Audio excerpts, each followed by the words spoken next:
We are now joined, I'm sure it's been a talk all around Wellington in actual fact, this has been a classic Beltway scandal. We are joined by Wellington City Councillor Tony Randle. Did you catch up with all this story, Tony, at all? You really wonder the regularity with which some of these very high, and look, I know it's only an accusation, but are these normal people? You really wonder. I know, it's just, but you see, here's the bit for me, Tony, and I'm sure that all of Wellington is agog and talked about this, and as soon as it came out, but it's this, there was the Wellington bureaucracy and, the sort of hoi polloi, the people who investigated you, conspiring to actually not only impose an injunction upon all the media and you and me, anybody else who wanted to talk about this publicly, but that we couldn't even tell you that we'd been injuncted. Isn't it extraordinary? Yeah. I think that, we have lots of battles on transparency. We talk about our local government. This is a central government or justice transparency thing. I'm a bit of two minds though, because you are innocent until proven guilty. We do Agreed. have due process. Yep. Okay. But like I say, there's a line. People need to know that the public's got to have confidence in the court system, and people have got to be taken and see that justice is done as well. And this sort of runs a wee bit against that, I think. All right, it certainly does. All right, now talking about sensations, I don't know if it's a sensation. In fact, I imagine it's quite prosaic. You got a bit of a shout out, I saw, at the opening of Andrew Little's mayoral campaign, the former Labour MP standing for the mayoralty of Wellington. What induced you to go?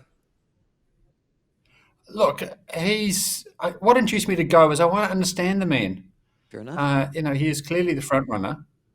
He could be. I could have to work with him, and yet I know very little about him. And I wanted to go and see. I mean, I wasn't. Just to be clear, I wasn't invited. I actually asked one of my Labour colleagues if I could go, and he said, "Yeah, you can." Interestingly, Ray Chung, the other leading mayoral candidate, went as well.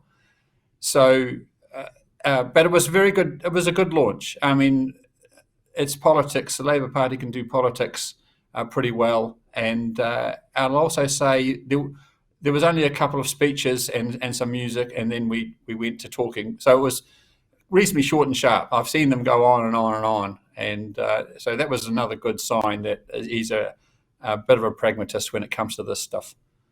Okay.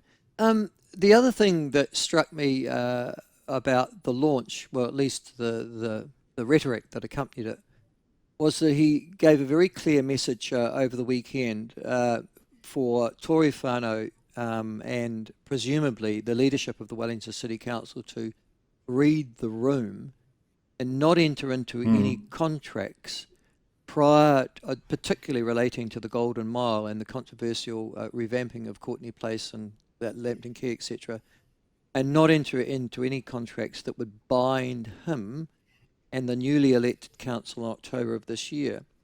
Now, first of all, I'd like to get your reaction to that particular view.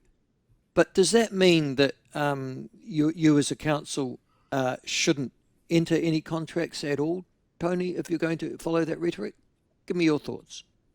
I think that, sure, the council needs to keep on operating. It needs to sign up businesses, and things shouldn't stop just because there's an election.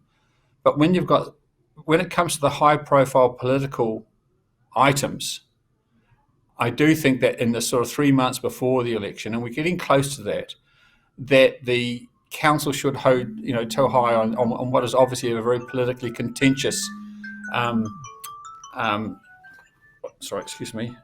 You need to turn off your phone. A politically contentious. Got to shut that up. The politically contentious issue. I mean, we times have changed since it was last actually voted on, and we've gone a couple of years. I think the other thing too, and I'll go back to what Andrew said. One of the big things Andrew is saying, and I agree with them, is the council's not listening to the public. And so I certainly think that they should on this big item. You know, you're talking over $100 million commitment, Yeah, and yeah. that we should hold off and get a new mandate. Having There are said 6 that, candidates running Tory for mayor, Whanau and said none of them almost support. immediately, she said, "You don't understand local government politics. That's because you've never been one." That was her first response. And number two, "I've got a mandate to do this and we're going to carry on doing it." Do you get the opportunity around the council table to taihawa, as you say, or is the contracts are going to be signed Yeah. irrespective? Oh, we've got the opportunity to go and make a different decision, and that very well might happen on Thursday. I certainly hope it does. So we can, you know, in the end, and this is where local government politics is different to national politics, and that is it's not the mayor who decides what's going to happen. It's the majority of the councillors. Mm. And interestingly, the council split pretty evenly between postponing the Golden Mile or not. And the people who seem to hold the key votes are the 2 Labor councillors who turned up at Andrew Little's Ah, oh, how mayoral launch. interesting. Oh, I see. So if they align themselves with the sort of centre and right um, local government representatives on the Wellington City Council, you're saying that you could, in actual fact, affect a freeze in contract signing prior to the election. It's a distinct possibility. When you look at the numbers, there are actually 4 councillors who are sort of uncertain, I think, or I don't know which way they would vote on that. But there's certainly 5 councillors, probably 6, that would postpone the Golden Mile, and to a certain extent even relook at the design, because you know the design is very problematic. Okay.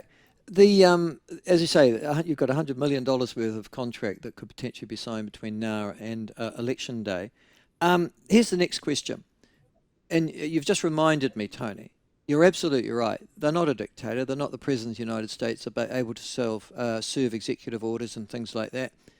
They are a mayor, and they are one council and one vote around a table of many. The if Andrew's Little standing as clearly, I assume he's going to have the Labor imprimatur on his back. Yes, he must be. Is there a Labor team that's been put together that will give him a majority of the seats around the council table come October? Oh, absolutely, and all of the candidates, including the 2 incumbent candidates who were Labor candidates who are rerunning as Labor, were at Andrew Little's launch, and he introduced them all to the media, and including a candidate for the regional council as well. So yes, there is a team Labor that's going to try and possibly get as many as 6 council seats. Now, whether they get that or not, of course, is about the election campaign and what democracy throws up.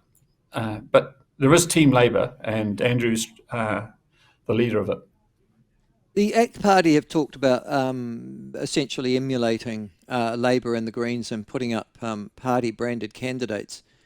Do you think that that's a possibility for Wellington as well, or do you think that's the last place I'd be standing, the ACT Party, just at the moment? It's the last place I'd be standing an ACT Party candidate. It could well be, you know, Wellington's not a Wellington's a stretch target for ACT. Really is. Yeah. Wellington is still has a very strong Green element to it, Green Party element, and there's a number of Green councillors who are standing, of course, including Tory Whanau, who wants to stand in the Maori ward as a Green candidate and still stay on council as a councillor. Yeah, well, she needs an income. No one else is going to give her a job, for God's sake, so she needs that job. I mean, you know, it's plain as obvious that she's standing for the income. All right. So that means that what you're saying is that if all of Team Labor and Andrew Little got elected in October, they still wouldn't have a majority around the council table. They would need to come into some sort of coalition with other councillors or other blocks of councillors. Does that mean that we're likely to see a Greens Labor or Labor Greens coalition sitting around the table come October? I think that's a possibility.